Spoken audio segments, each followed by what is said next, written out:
généralisation à plusieurs charges ponctuelles. Donc maintenant, si on a des charges ponctuelles qui se trouvent à l'intérieur et d'autres qui se trouvent à l'extérieur de la surface.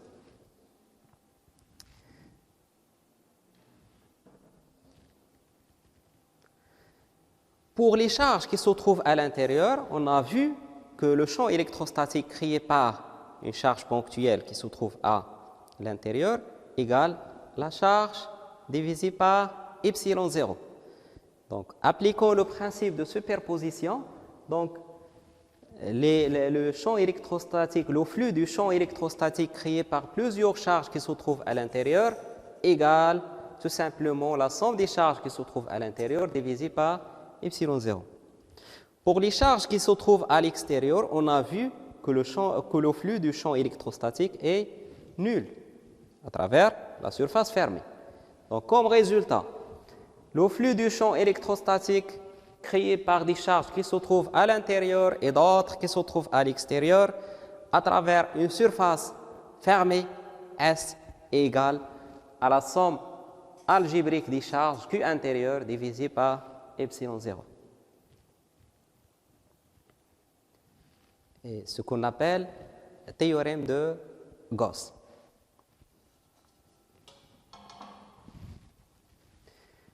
Donc, énoncé du théorème de Gauss. Donc, on a démontré maintenant que le flux du champ électrostatique à travers une surface fermée égale Q intérieur divisé par epsilon 0.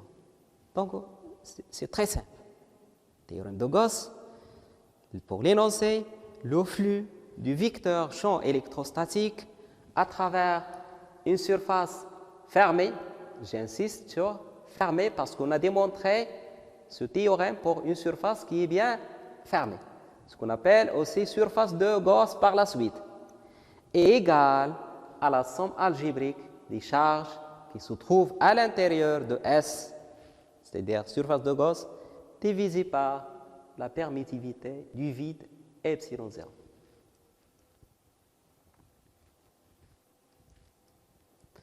Donc Q intérieur, c'est tout simplement la somme algébrique des charges qui se trouvent uniquement à l'intérieur de la surface de Gauss. Parce que pour la démonstration qu'on a fait, on a vu que le flux créé par du champ électrostatique créé par des charges qui se trouvent à l'extérieur est nul. Donc, on s'intéresse maintenant uniquement aux charges qui se trouvent à l'intérieur de la surface de Gauss. Application. Pour appliquer le théorème de Gauss, il suffit de calculer le flux du champ électrostatique à travers la surface de Gauss, la surface fermée, et calculer aussi la charge ou la somme des charges qui se trouvent à l'intérieur de la surface de Gauss. Et à partir de l'égalité, théorème de Gauss, on retire le champ électrostatique. Donc, dans la plupart du temps, nous allons rencontrer les cas, bien sûr, suivants pour le flux du champ électrostatique à travers une surface qui est fermée. Pour une surface de Gauss, sphère de rayon publicitaire, le flux, c'est E 4pi r carré. Pour le flux à travers surface de Gauss, surface latérale d'un cylindre de rayon publicitaire et de hauteur h est E fois 2pi RH. Le flux à travers les deux bases d'un cylindre, c'est 2 fois E fois S, la surface de la base. Vous allez démontrer ça dans les travaux des régies. Pour les charges qui se trouvent à l'intérieur, Q intérieur, c'est égal la somme sigma Q intérieur pour distribution discrète de charges. Si on a distribution linéaire, linéique, c'est lambda dl, Q intérieur, l'intégrale lambda dl. Pour distribution surfacique, Q intérieur égale l'intégrale sigma ds pour distribution volumique, c'est l'intégrale ρ dV.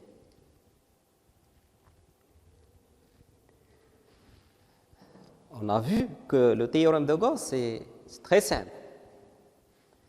Le flux du champ électrostatique à travers surface fermée égale la somme des charges à l'intérieur divisée par y0. Très simple.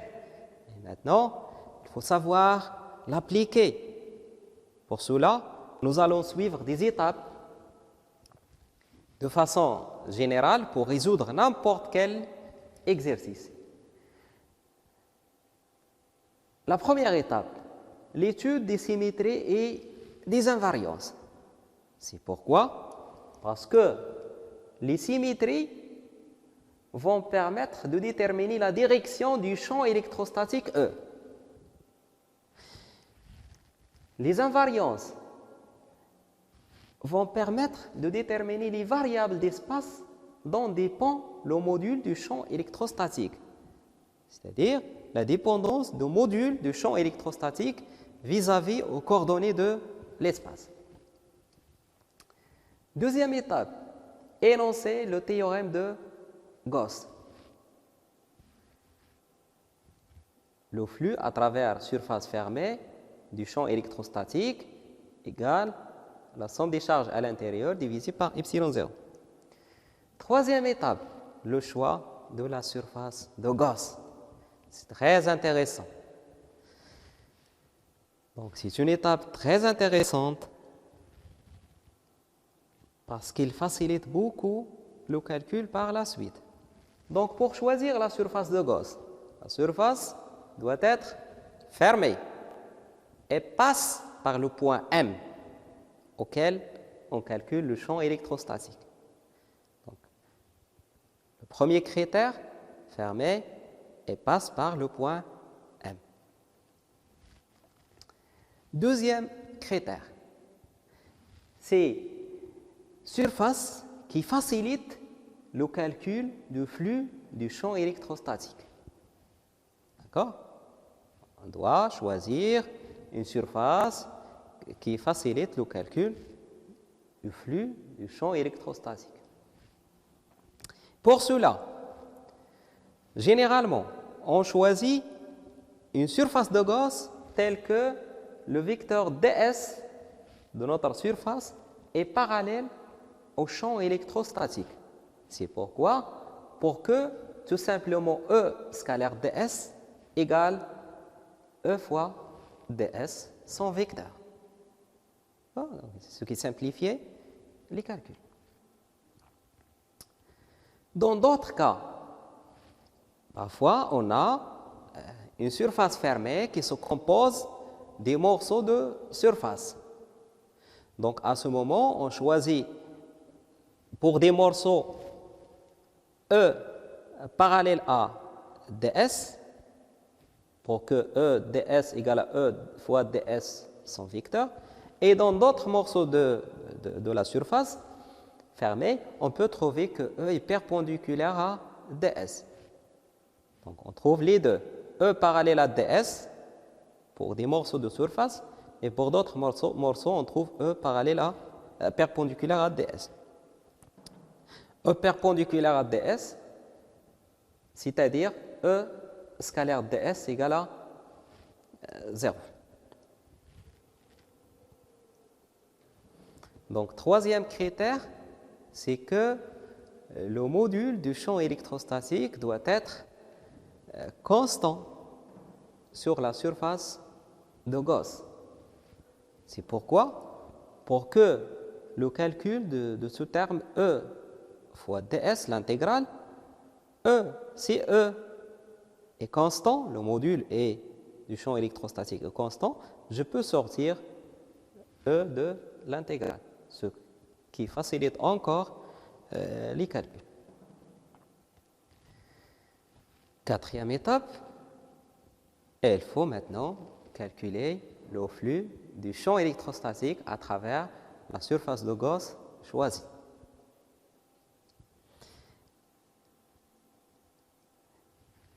Cinquième étape, on a calculé le flux à travers la surface de Gauss et on calcule la somme des charges qui se trouvent à l'intérieur de la surface de Gauss. Et finalement, on applique la relation du théorème de Gauss. Le flux qu'on a calculé égale la somme des charges qui se trouvent à l'intérieur, qu'on a déjà aussi calculé, divisé par epsilon 0. Donc voilà les étapes à suivre pour résoudre n'importe quel exercice pour calculer le champ électrostatique à travers le théorème de Gauss. Donc, par la suite, on passe à un exercice d'application pour appliquer ces étapes pour calculer le champ électrostatique dans un point M dans l'espace.